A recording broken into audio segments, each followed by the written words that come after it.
El agua impulsó incansable el motor del progreso desde los primeros asentamientos romanos en las riberas de los cursos fluviales hasta el desarrollo de la electricidad.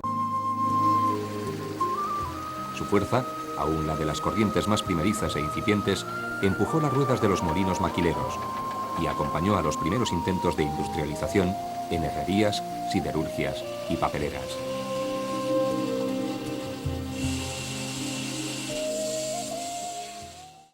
Las primeras centrales se instalan en España aproximadamente a finales del siglo XIX. En aquella época se producía con corriente continua y por lo tanto las centrales se instalaban muy próximos a los centros de consumo. Posteriormente, el descubrimiento de la corriente alterna y la instalación de la red peninsular abrió enormes posibilidades y la electricidad se ha transformado en la base de nuestro bienestar y del desarrollo de la industria.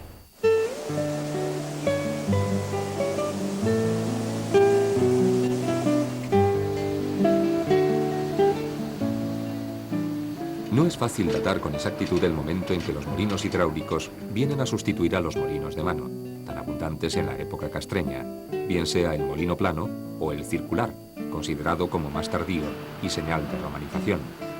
Lo que sí se puede confirmar es su expansión en la Edad Media.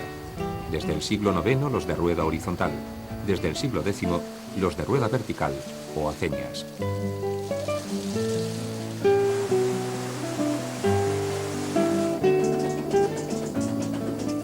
Fue una pieza principal en la economía agraria tradicional. El cobro de los derechos de maquila suscitó el interés de los propietarios, como lo prueban los rigurosos contratos de arrendamiento y aparcería, y facilitó su perfeccionamiento y su mejora.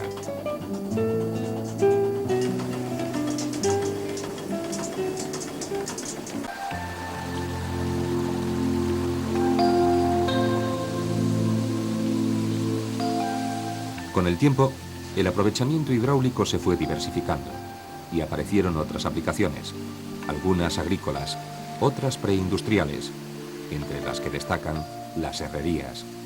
Según Julio Caro Baroja, el empleo de la fuerza hidráulica en el laboreo del hierro fue esporádico y hasta el siglo XVI no se montan las grandes herrerías.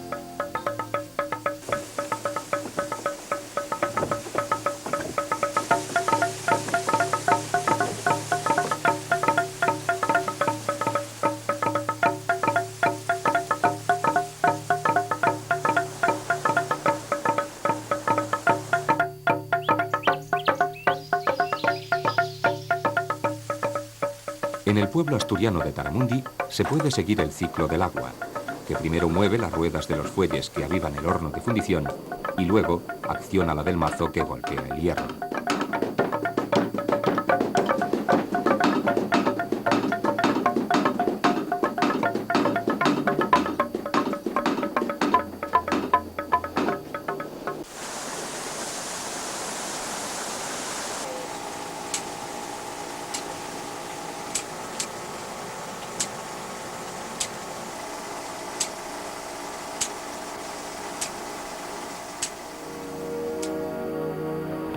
Pero el ocaso de las grandes herrerías estaba consumado desde que en 1867 se empieza en las Vascongadas la construcción de los altos hornos de Bilbao.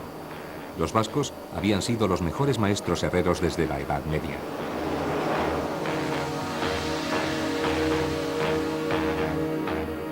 Pero seguramente el ingenio hidráulico más significativo de toda España fue el construido para el abastecimiento de aguas de Toledo en el año 1565 por el italiano Juanello Turriano.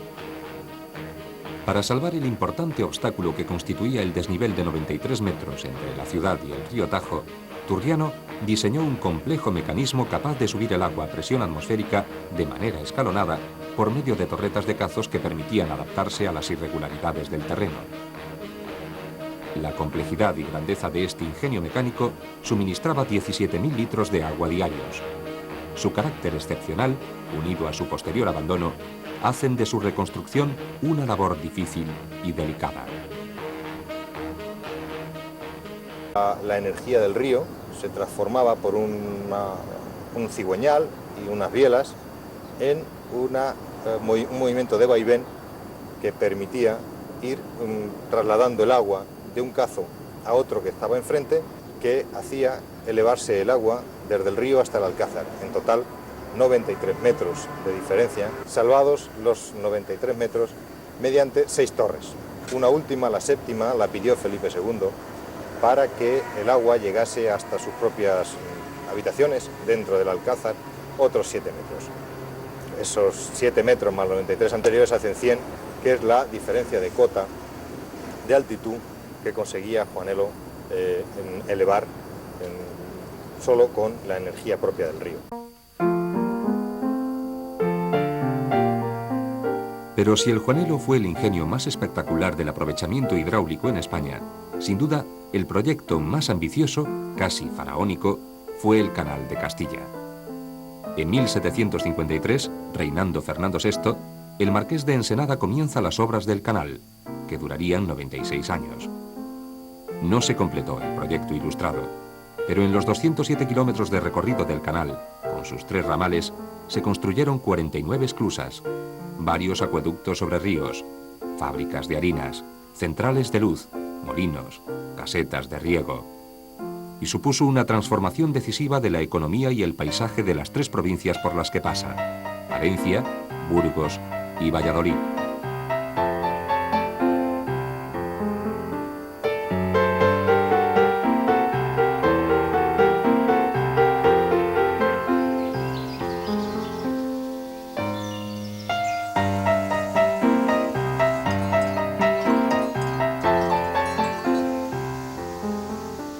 Quizás el elemento más singular del canal sean las esclusas que permiten salvar el desnivel de 150 metros del recorrido.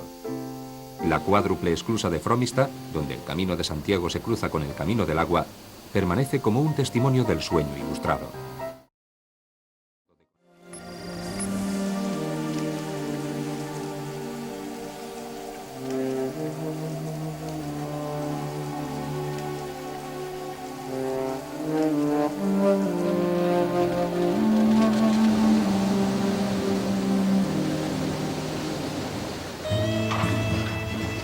La energía hidráulica siguió, entre tanto, animando el rodicio del molino maquilero, como esperando otra oportunidad.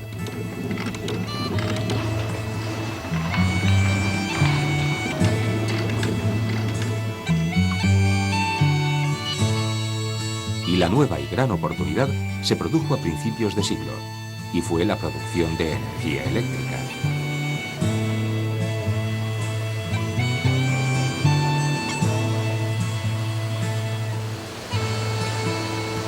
La cuna de la electricidad en Galicia se meció en las aguas del río Umia.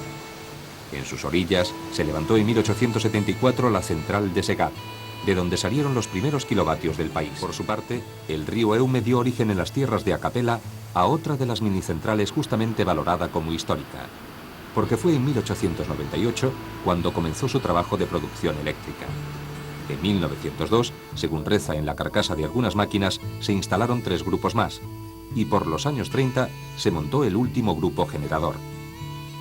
De Acapela salían 3 líneas, una a Coruña, con una tensión de 36.000 voltios, otra a la central de Fervenza, con una tensión de 15.000 voltios, y con la misma tensión, una tercera línea a San Bartolomé.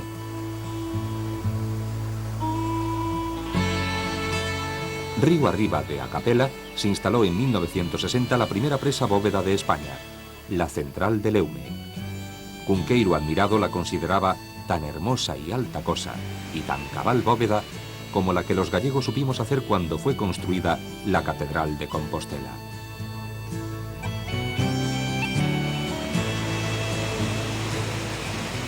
Una central hidroeléctrica es una instalación industrial que aprovecha el salto existente en un curso de agua, transformando la energía potencial de la masa de agua en el punto más alto en energía cinética en los álabes de la turbina, la cual al girar a través del eje mueve el generador produciendo energía eléctrica, la cual al pasar por la estación transformadora se eleva a la misma tensión de la red pública en la cual se vierte.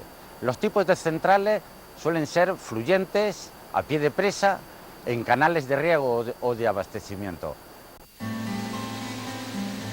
1901 alumbró el nacimiento en el ayuntamiento de Neda de la minicentral de Fervenza, aprovechando las aguas del río Bedelle, que caen desde una altura sorprendente, dando origen al nombre de la central, Fervenza, en castellano, cascada.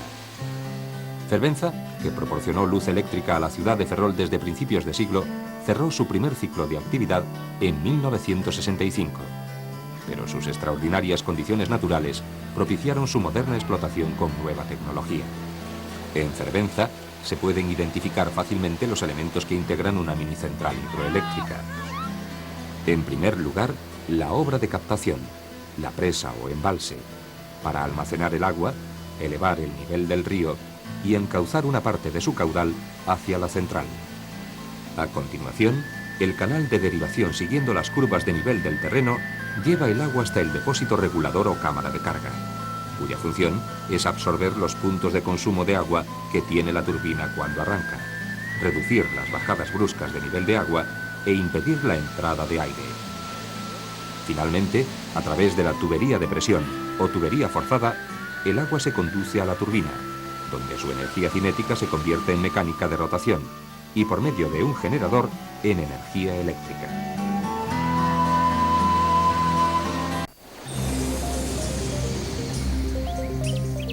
Son 3 las turbinas más empleadas en la actualidad.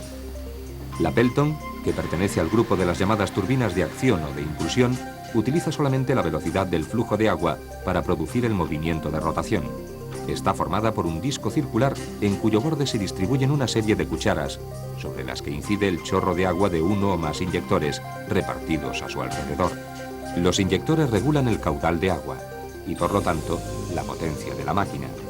Puede tener su eje en posición vertical u horizontal y se emplea en minicentrales de gran altura y pequeño caudal, con un rendimiento superior al 90%. La turbina Francis es del tipo de reacción, es decir, aprovecha tanto la velocidad como la presión del agua para producir trabajo. Tiene una cámara de entrada de forma espiral que encauza el agua al distribuidor, formado por una serie de aspas móviles que regulan el caudal y lo dirigen hacia las aspas del disco central, que transforma su energía en movimiento de rotación.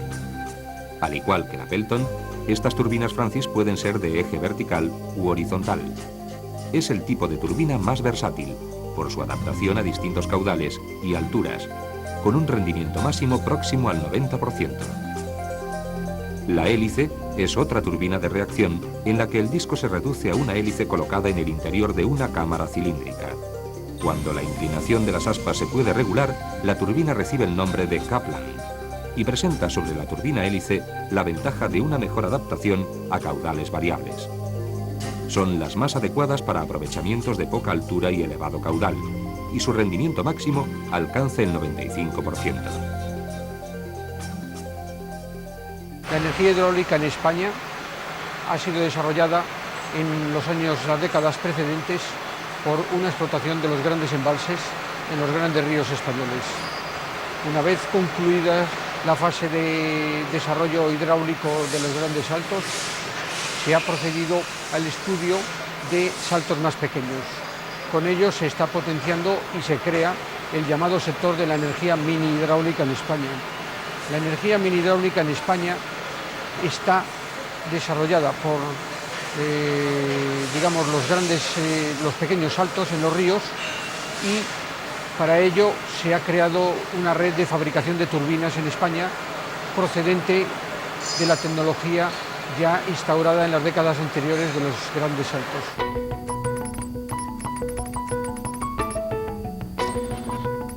La producción anual completa de energía hidráulica en la Unión Europea es de 299.000 gigavatios hora, lo que supone un 35% del total de las energías renovables.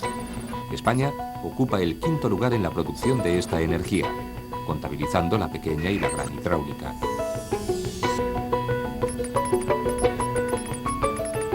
En un análisis pormenorizado de las cuencas hidrográficas de España, podemos distinguir entre un potencial teórico o bruto y el potencial técnicamente aprovechable, que está calculado en 65.000 gigavatios hora por año.